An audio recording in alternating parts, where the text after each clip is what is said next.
bom ter você aqui. Meu nome é Pastor Abias e eu estou aqui com você nesse momento porque com certeza você está fazendo o devocional diário, florescendo no deserto.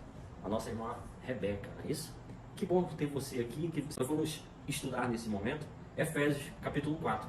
Efésios capítulo 4 é um texto que eu gosto muito e particularmente me chama a atenção porque ele fala sobre a vida cristã, sobre a prática da vida cristã. O apóstolo Paulo, ele é alguém que direciona as pessoas para uma prática cristã, para a prática de fé, para o seu dia a dia com Cristo. E esse capítulo, especificamente, eu poderia dividir ele em 4 partes. Primeiro, falando sobre a unidade na fé. Quando Deus nos chama, ele nos leva a entender que nós precisamos estar no vínculo da fé. O que é isso? É entender que existe um único Deus para as nossas vidas, independente da sua forma de busca, independente da forma como você está tentando alcançar a Deus. Deus te chamou para algo. E aí você vai compreender que no versículo 5 diz assim: há um só Deus, uma só fé, um só batismo, um só Senhor sobre todos. E aí a continuidade, ele vai falando sobre o chamado, sobre o ministério que cada um colocou na vida de alguém, que Deus colocou na vida de alguém. Não sei como você se posiciona diante de Deus, qual a sua posição para o chamado que Deus colocou na sua vida. Talvez até o momento você não tenha entendido ainda o que Deus tem para você, mas lendo as Escrituras, você vai compreender que Deus te chamou, primeiro, para a unidade na fé, porque há um povo que Ele escolheu, e todos nós estamos inseridos dentro desse contexto de povo. A escolha é particular. Deus te chamou para algo especial, para uma missão especial. E Paulo, ele fala sobre isso, quando ele diz que Deus chamou um para apóstolos, outros para pastores, outros para mestres, enfim, cada função sendo exercida no corpo de Cristo. E ele faz menção sobre isso quando, no versículo 15 já, lembra que nós estamos em Efésios, no capítulo 4, versículo 15, ele fala assim, olha, mas seguindo a verdade em amor, cresçamos em tudo naquele que é cabeça, Cristo, de quem todo o corpo, bem ajustado, consolidado pelo auxílio de todas as juntas, segundo a justa cooperação de cada parte, efetua o seu próprio crescimento para a edificação de si mesmo em amor. Ou seja, Deus é a cabeça desse corpo, Cristo é a cabeça desse corpo, e cada um de nós, em unidade, executamos essa missão diante do mundo, diante das pessoas que estão nos vendo. A prática cristã é isso, é quando Deus nos chama e as pessoas vão observar nas nossas atitudes, em tudo que nós fazemos, o amor e o cuidado de Deus. Seremos referências naquilo que nós fomos chamados a fazer. Deus te chama para isso, independente do que você esteja fazendo. O importante é você fazer algo para Deus. Se Deus te chamou para ser mestre, doutor, pastor, enfim, ou apenas um transmissor da sua palavra, aquele que ajuda alguém, aquele que vai estar pronto a ser bênção na vida de alguém, você vai se posicionar como alguém que vai fazer isso com qualidade, sabendo que você faz parte desse corpo de Cristo. E Ele é o cabeça. E aí, a partir do versículo 17, ele fala sobre a santidade cristã. Lembra? Se nós estamos dentro de um corpo, esse corpo ele precisa estar santo. Ele é a cabeça, Cristo é a cabeça. E aí, cada um de nós precisamos compreender que dentro desse chamado existe também uma responsabilidade.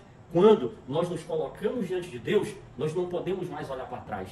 Nós não podemos mais ser como nós éramos antes. No versículo 22 ele diz assim, olha, quanto à maneira antiga de viver, vocês foram instruídos a deixar de lado a velha natureza, que se corrompe segundo os desejos e enganos, e deixar renovar no espírito do entendimento de vocês, e se revestir da nova natureza, criada segundo Deus, em justiça e retidão procedentes da verdade. Esse é o propósito de Deus, nos trazer para uma nova etapa das nossas vidas.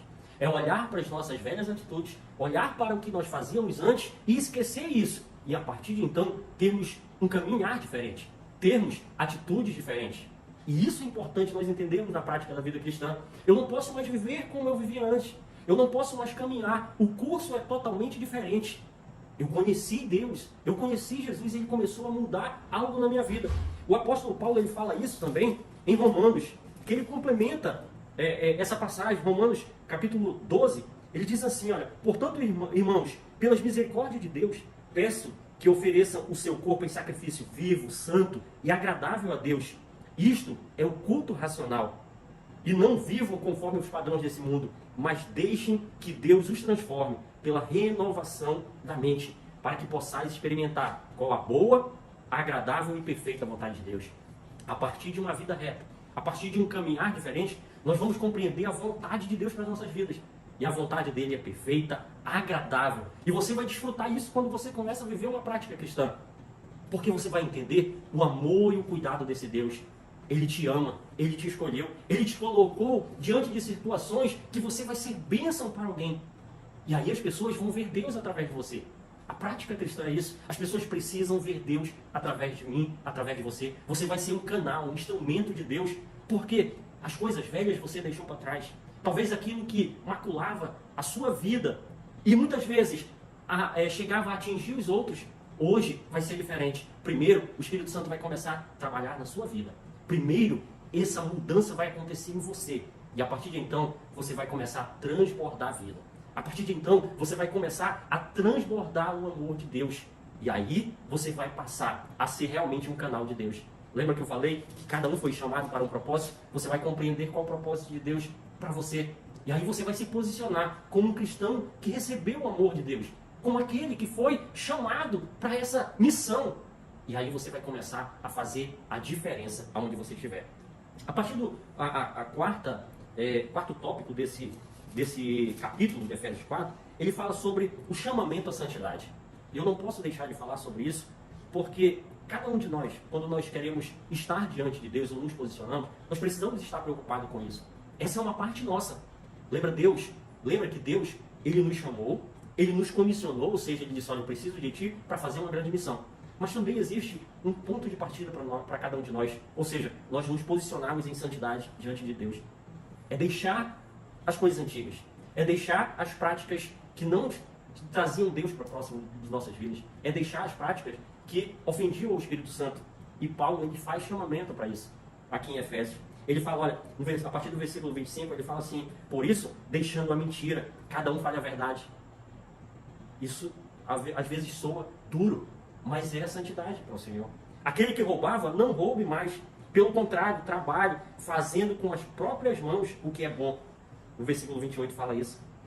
E aí o versículo 29 diz assim, olha, não saia da boca de vocês nenhuma palavra suja, mas unicamente a que for boa para a edificação, conforme a necessidade. E assim transmita graça aos que ouvem.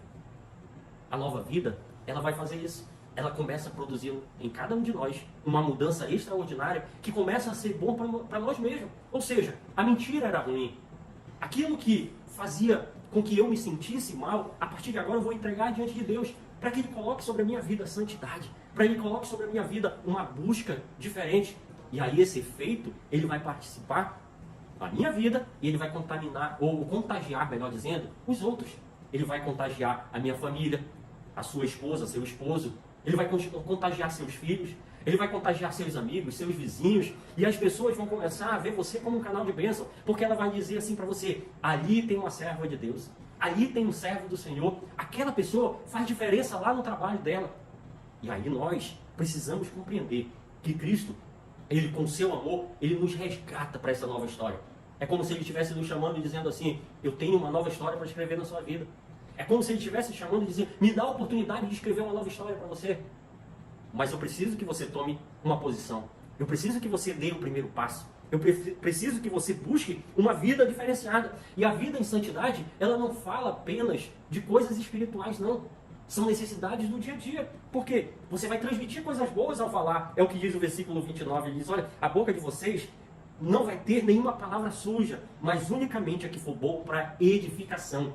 Para a edificação da sua vida, para a edificação de uma outra pessoa. Você vai passar a ser bênção. Você vai passar a ser alguém que vai abençoar outros. E aí ele finaliza dizendo assim, olha, pelo contrário, sejam bondosos, compassivos uns para com os outros, perdoando uns aos outros, como também Cristo perdoou a cada um de vocês.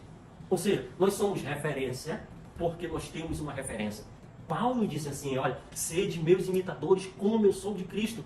A nossa base é Cristo. A nossa referência maior é Cristo.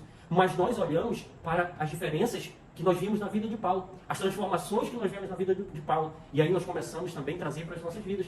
E aí as pessoas, vai acontecer a mesma coisa com você. Você vai ser uma referência.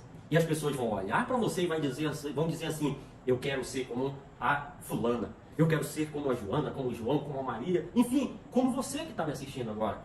Deus te chamou para algo importante. Se posicione nessa carreira cristã. Se posicione e diga, eu sou um cristão diferente. Porque eu vivo a palavra de Deus. Eu vivo o amor de Deus na minha vida. Que Cristo possa alcançar você. Que essa palavra que você está lendo, todos os dias, ela possa vir e fazer diferença na sua vida. Possa marcar a sua história. Que exista o antes e depois desse devocional. Que você possa compreender que esse devocional veio para marcar a sua nova caminhada em Cristo. Entendendo o amor dele e praticando todos os dias na sua vida. Que Deus te abençoe. Continue firme. Eu vou estar orando por você. Queria que você colocasse um propósito diante de Deus nesse momento. Um pedido especial. Algo que talvez esteja angustiando seu coração. Mas eu quero profetizar a bênção, um milagre. Que o amor de Deus alcance. Que o poder de Deus alcance. Nunca esqueça. Ele é poderoso para fazer muito mais do que você tem pedido ou do que você tem pensado. Ele vai além disso e vai te surpreender com um milagre extraordinário. Creia nisso. Deixa eu orar por você. Meu Deus, grande e tremendo. Tu és poderoso, Tu és eterno, Tu és Senhor. Meu Deus, eu oro com essa pessoa que está, Senhor, hoje fazendo esse devocional.